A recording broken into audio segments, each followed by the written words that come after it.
por nëse ka një betejë madhore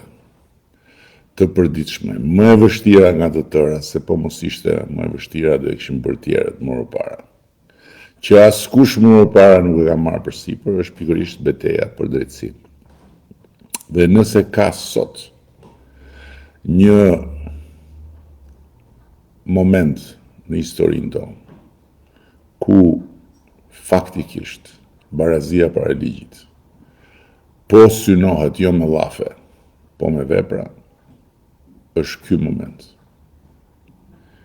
Dhe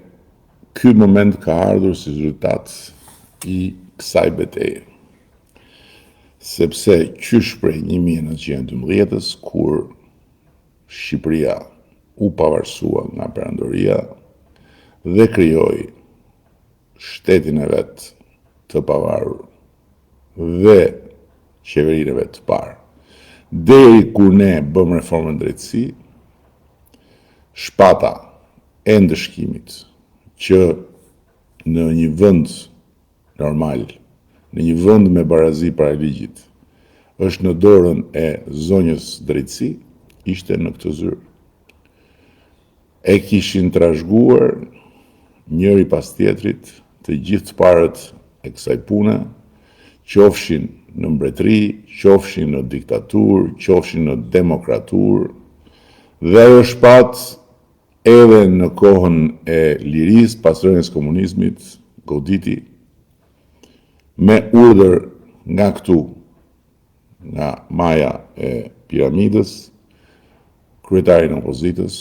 Fatos Nano, i cili është dhe i burgosuri i fundit politik në historinë e Shqipërisë. Kështu që Lutfi, lufta për drejtësi dhe për shtet të drejtës nuk është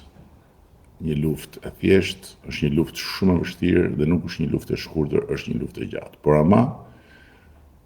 kthesa është e dukshme, është e prekshme, është konkrete dhe është po ashtu e vlerësuar lart edhe nga Bashkimi Evropian, edhe nga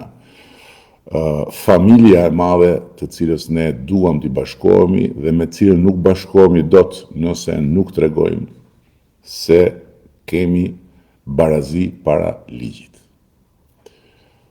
Kjo është bëma më e madhe dhe më historike e Partisë Socialiste të Shqipërisë, e forcës që qeveris vendin pikërisht prej 2013, siç e thua dhe ti, dhe që udhëhiqet nga unë me vendosmërinë më të madhe që drejtësia të bëjë drejtësi dhe që ky proces që ka filluar të mos kthehet mbrapa. Prandaj unë kam ngul Lutfi. Në 11 maj duhet të votosh me patjetër Partinë Socialiste dhe mua dhe pastaj në listë cilin do që dëshiron ke edhe një preferencë. Duhet votosh me patjetër për arsyen qoftë të vetme që barazia para ligjit të mos vihet më në diskutim dhe që çfarë është nisur të mos përmbyset e të mos kthehemi prap aty ku ishim, në lumin e një drejtësie pazargjish, e një drejtësie që vetëm drejtësi nuk ishte dhe vetëm drejtësi nuk bënte. Dhe pse do thuash ti, ne duke votuar për Partinë Socialiste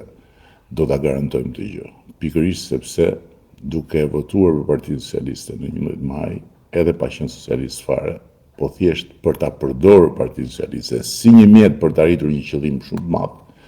që është futja e Shqipërisë në Bashkimin Evropian, ne do futemi në Bashkimin Evropian.